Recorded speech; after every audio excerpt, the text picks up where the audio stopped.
Sophia Talks, and I hope everyone's well. Everyone is home and safe, and when out, you're practicing social distancing and definitely keeping up with the hand washing. So, we're stuck in the house, with the whole corona situation, and I personally am a crime television junkie.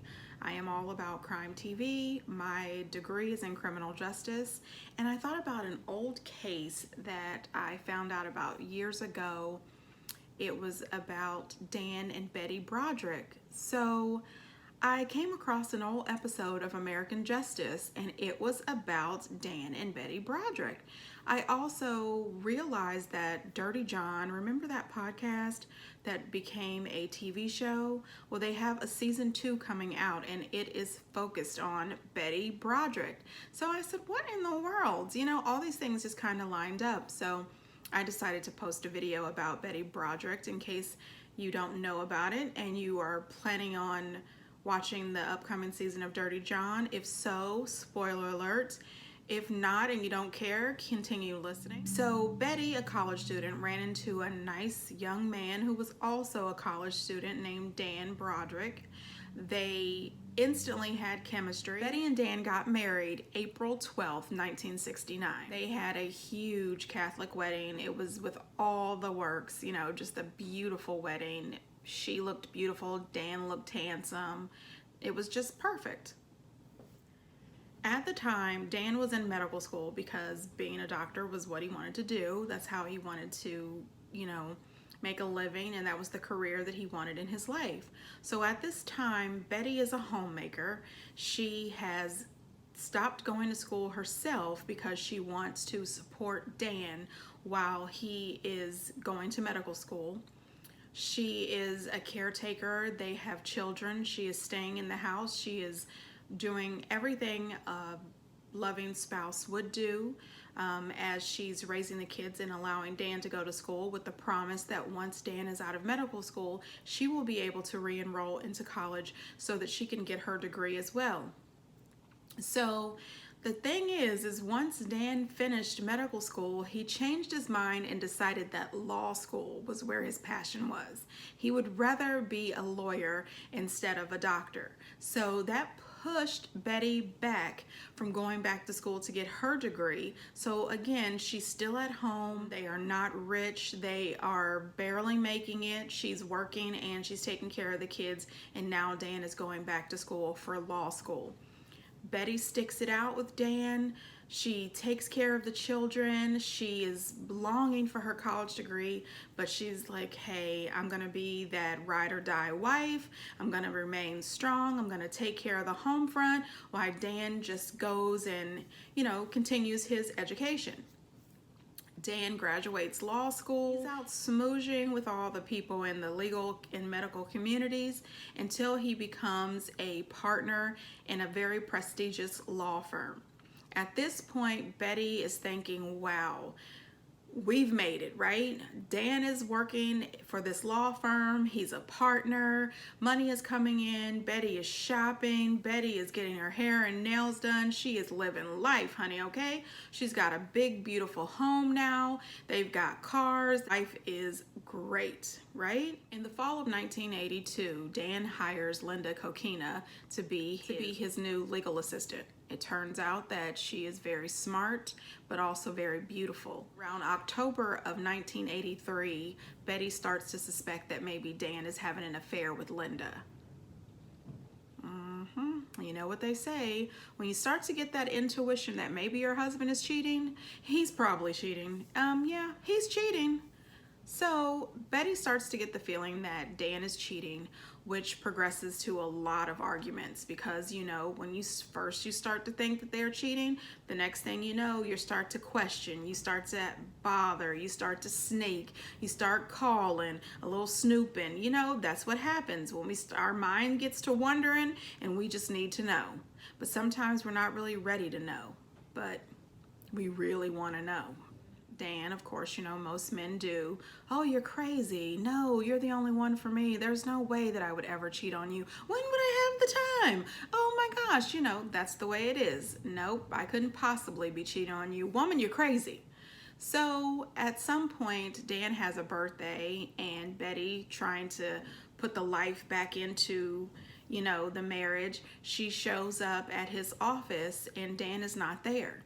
However, when she walks into his office, there's a bottle of champagne, two champagne glasses, and a remnants of what's left of cake.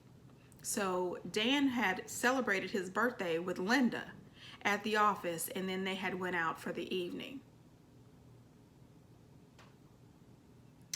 Nope, this is not going to end well.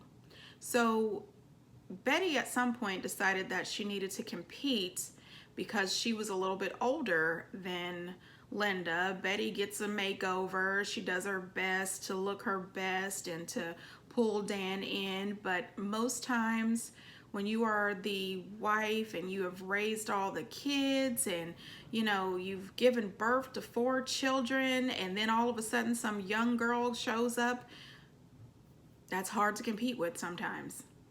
The arguments, the fights, and everything just continued to go on because there was no trust. Betty didn't trust him. He was pretty much fed up. He's in love with Linda now. So in 1985, Dan moves out. He bought his own house, and then Betty, thinking that she was going to pull one over on him, she drops their children off at his house, and she thinks, oh, okay, if I drop the kids off with him, then he's going to be devastated. He's not going to know what to do. He's going to realize that he needs me and that we belong together. But no, Dan, with all of his money, he just gets him some babysitters / nannies. He said, hey, whatever, honey. He files for divorce, and he asks for full custody of his children. Throughout the divorce and custody battle, there was the kids in the middle. From both ends. The kids love their mom, they love their dad. They don't love the craziness. There were calls upon calls that Betty was calling the house, threatening Linda, threatening Dan, using bad language. Dan put a notice with her. He says, listen, every time you call this house, every time you say a cuss word on my phone, on my answering machine, I'm going to deduct $100 from your alimony payments. Don't call here talking crazy like this. She continued to act a complete fool. They go to court. She tells the judge she can't find a lawyer that will compete against Dan because Dan is the president of the bar association, and she can't find anybody, which is a bunch of crap. She could have went to another city if she needed to, or even another state, and got her an attorney to fight against Dan. She ends up getting $16,000 a month in alimony, and the $16,000 a month goes until she remarries. She also gets the house. I mean, $16,000 a month, even in 1985, that was a lot of money. I mean, girl, really? So she ends up calling his house so much. 1 month, she ended up pretty much in the negative. I mean, lady, stop it. Then she gets really upset, and she drives her truck into the man's house, tears down the door, just demolishes the frame of the house. The woman was devastated at the loss of this marriage, of the thought of Dan moving on with somebody else that she conceived was the ideal replacement for her. She figured that Linda was the younger, prettier version of herself, and there was no way she was going to allow Dan and Linda to be happy. I get it. Like, I get spending 16, 17 years with a man, raising his children, standing next to him while he goes through medical school and law school. I get it. But at this point, you're going through a divorce. The man has bought a new home. The woman lives there. Now the kids live there. It's time for you to move on. You have gotten yourself a makeover. You can go get a man. You're living in a beautiful home that he left you, which is gorgeous. You've got $16,000 a month coming in, when you don't cuss the man and go in the negative. Let the man go. Sometimes you just have to let people be free. Maybe, perhaps, if she had let the man go, they could have ended up being great co-parents. Just Stop it, Betty. After filing for divorce in 1985, the divorce was so tumultuous, so ridiculous, they didn't actually get that divorce finalized until 1989.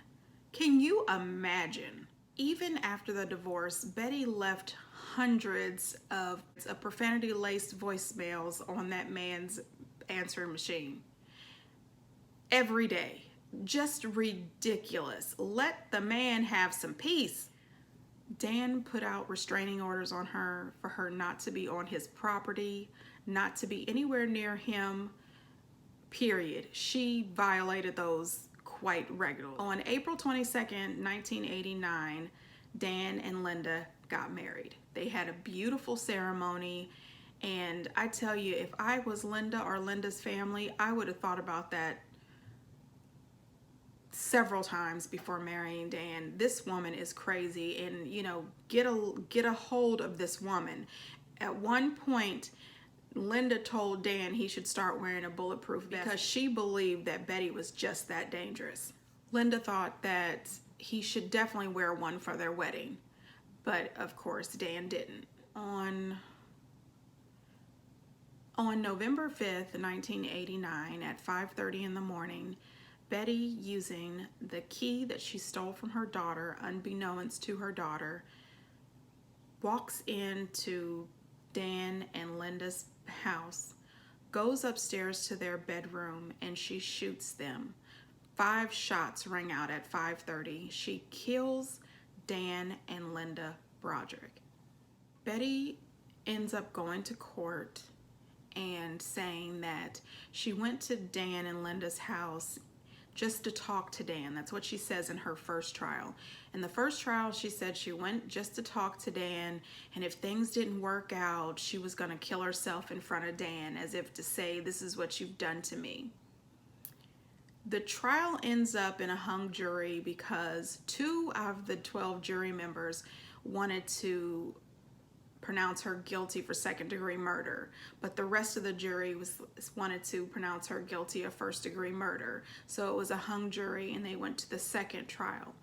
In the second trial, she says that she went there to talk to them, and she was gonna kill herself, but then Linda woke up and said, "Call the police," and Dan reached for the phone, and then she shot them, which is still ridiculous. And this jury almost also had a hung jury because they had one person that was holding out. Once they went back through all of the evidence and listened to voicemails that she was leaving for the house, you know, for Dan and Linda each day, they decided that she was guilty, and she was charged with counts of second-degree murder.